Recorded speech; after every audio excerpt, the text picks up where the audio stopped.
gusto nila. Filipino food. Okay, Jen, can you tell us what's your favorite Filipino food? What is it? I'm shy.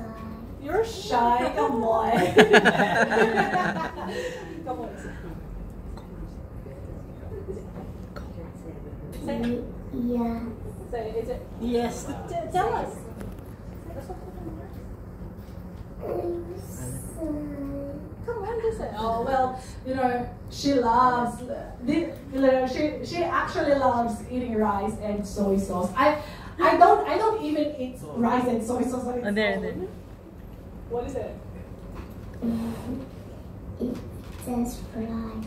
Is it rice and soy sauce? It's just rice and soy sauce. Like that's all you eat.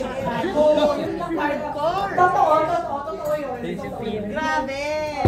Tapos hindi ako makain ng ganun ha. Paano niya na-discover? Hindi ko alam. I think yung ano yung sauce kasi ng adobo. Kasi tapos sarap. Oo, yun. Tapos favorite din niya really sa adobo. So, but she loves it. She because like you know they need to have like lunch at school. Yung mga Ilocano food like dinding. Yeah, pinakbet. She loves it. Like even the tuyo. Like she would like the dilis, like you know, she would sausaw it. She would sausaw it on a suka. Josh Mercado from ABS-CBN News Online has a question. Miss A, from Lux Skin to Lux Kids, paano na-conceptualize yung brand and yung product? Can you talk about it? Yeah, kasi napapansin ko sa mga nag-feedback sa amin, like Lux Slim. So, may mga nagtatanong sa comment section or nag-message sa akin, Miss A, pwede ba sa bata yung Lux Slim? Kasi yung anak ko, gustong-gusto uminom. Tinatitikim nila, pero syempre, gusto nilang i-confirm kung pwede ba talaga. So, ang daming ganon, ang daming feedback na ganon. So, sabi ko, ba't hindi na tayo gumawa ng pambata talaga? Yung para sa kanila talaga. So, that is why na-develop yung Lux Kids. Oo, at tamang-tama naman. Yung Lux Kids naman kasi, naisip ko din kasi yung mga anak ko, syempre I have 3 kids, diba? So, lahat bata pa. Ang napapansin ko, grabe sila mag-consume ng mga chocolate drink, ng mga ibang mga naka-tetra pack. So, sabi ko, tama ba to?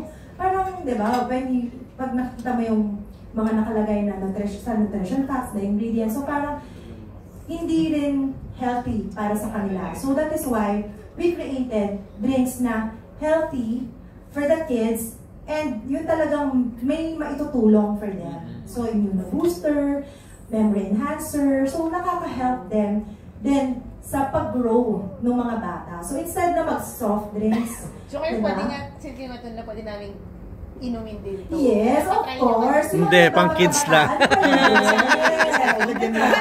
Lagyan mo ng boba.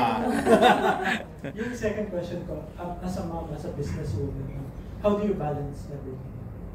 How do I balance everything? Ngayon kasi mas nagbawas ako ng mga events. Mas actually alam naman ng tao, napansin ng mga tao yan, mas bawas ako sa mga live selling, mas nag-focus ako also sa family. Mas nag-spend ako ng time with them. Why? Kasi parang syempre lumalaki yung mga bata, di ba? Yung mga anak ko. Gusto ko rin na masubaybayan yung paglaki nila. And the business is already established eh. So, yun naman yung nagbunga yung hard work na ginawa natin last year na talagang bugbugan sa lahat, ang dami, lahat pinuntahan natin, ginawa natin, di ba? So, ngayong taon naman na to, sabi ko, gusto ko naman mag-spend mas ng time sa family ko, sa mga bata. And yung mga ganito, ayan, kapag may mga new products, launches, so, pasundot-sundot na lang. And sabi nga nila, syempre, hindi rin naman din tayo dapat makampante dahil hindi ibig sabihin established na yung brand, titigil ka na. So, andun yung mga pasundot-sundot na para ma-maintain pa rin, masustain natin yung brand, syempre. Yung last question ko, summer tips ninyong dalawa. Summer tips. Ay, yeah, but why? Summer tips, of course, syempre, stay hydrated, di ba? Kailangan palagi tayong umiinom ng tubig, o kung sawa na kayo uminom ng tubig, may Lux Kids, may Lux Slim, so pwedeng pang alternative yon, at least no sugar, diba? No sugar. And always wear sunscreen. Of course, kailangan natin yan. Kahit nasa loob ng bahay, dapat talaga naka-sunscreen tayo. And iwas lang din talaga na magbilad sa init ng araw. Kasi iba na talaga eh, di ba? Ang sakit sa balat ng init ng araw ngayon. Unlike before, na mas ina-advise tayo na lumabas. Di ba? Kasi vitamin D, eh ngayon ano na makukuha natin dyan? How about you? Do you have any summer players? Yes. Go swimming. What should we do? It's very, very hot weather. What do we do? I'm sleepy. Sleep early daw. She's sleepy now. Sleeping na. You don't want to say Yeah. anything about like when it's very, very hot in Australia. What do we usually do? Where does Mama take you? No, where? Do ice skating. Why? I forgot. But for me, like summer is like I think like you have to like a very good diet, like you know, like if for like especially for kids, not just for kids anyway, but like you know everyone like has to have like you know eat healthy, and then like you know of course you gotta like stay hydrated, and of course like you know for the kids like you know kids are like very picky eaters, like you can't even like you know like shove it in their face, oh have some broccoli or some tomato or some like you know. So I think like you know having, for example, having like these lash kids would be like it would boost like you know the nutrients, the nutritional gaps that they're not having, and of course sunscreen. It's the best. How lenient or strict are you when it comes to their food or drink consumption? So for me, because I have a condition called celiac disease, so I can't have any gluten in my diet. So all my kids are also like gluten-free now. Yes, gluten-free. Even Josh, we are all gluten-free at home. Like when I was diagnosed first, I even had to like change our oven so like you know the cross-contamination would be like eliminated. So like so we actually at home we don't really eat like a lot of gluten. Like for example, like wheat, yung mga ano. Kaya I think like you know. Before ako na-diagnose, sobrang like, you know, I've been eating like unhealthy food. Lahat ng mga chicheria, lahat ng... Pero ngayon, after I was diagnosed, pati sila, even lumaki sila na gano'n, na even sa school, for example, when Nemo was in kindergarten, sabi niya gano'n, like may may snack sa school na like crackers na ganyan, tapos biglang sinabi niya, oh sorry I can't eat that because I'm gluten free, tapos na-shock yung mga teacher, gluten free, hala baka mamaya magkasakit na siya kasi then they have to like ring me, oh no it's me that's gluten free, it's not Nemo. Kaya so lahat kami like alam na nila, like even like when we go out to McDonald's or like you know when we go out to like any fast food, like they would know that you know, oh this is not gluten free. So yeah, so it's a good like you know we have I can confidently say that like we have a very good diet at home, unless like we're out and then gusto nila you know they eat, so they're pretty good. All of us. You're so popular here. Do you have any message for your fans? Yes, how do you feel? That people know I you. know that I'm popular. Wow. Would you like to live in the Philippines? Would you like to live in the Philippines?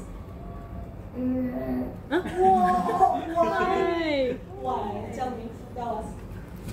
Ay, kubo. Tapos ka na ba?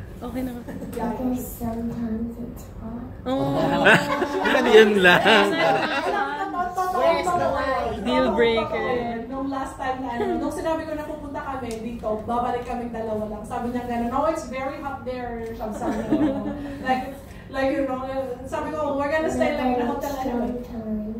Sometimes. Okay. Pero sabi niya, yun ang reklamo nila. But it hasn't been very hot though since we got here. Has it been very hot? No. You're always... Huh? What? Thank you. Thank you. Geraldine, I have a question po. Nung pinatikim niyo po sa kanila, I'm here po. Here. Nung pinatikim niyo po sa kanila yung product ng Lux Kids, how they take it po? Kumbaga, nagustuhan ba nila? Gaano nila kagusto po? Parang ganyan. Sa totoo totoo lang, meron akong video, nung hindi pa kami pumupunta sa studio na nag-shoot, nasa hotel kami, tapos nandun sa table, tapos inopen nila, tapos like they thought it was just like a food bar na gano'n, pero na-realize ni Mimo na hindi pala, so sabi ko ilagay ng water, like he had the chocolate drink first, tapos nagustuhan niya, like he really loved it. And then the second time when we were filming, when we were doing the film for this one, nandun lahat ng mga flavors. Tapos totoo talaga na I'm very sleepy. Kaya Jet, what is your favorite drinks? Chocolate or Pongkan or strawberry? What's your favorite? What's your favorite flavor? Chocolate. Wow. Why chocolates? Why? Because No, because I like the chocolate flavor. wow. So Miss Anna, parang parang na-capture nyo na lahat ng family, yung Lux Skin, Lux Slim. Oh, yun dapat ang goal, Lux diba? Skin. Hindi naman pwedeng si mommy, si ate, si nanay lang ang masaya, diba? Dapat buong pamilya. Susunod yan, Lux Senior na. O kaya Lux Pets, baka kasama na rin ng pets, di ba? May mga plans ba kayo na ganun soon to capture every part of the family? May nag-comment nga sabi na, sana maglabas din naman daw tayo ng pang-pets. So sabi ko, sige, wait lang. Ayusin muna natin yung pang-tao. Thank you po. Congratulations to your new friends. Can you sing something for them? Yes.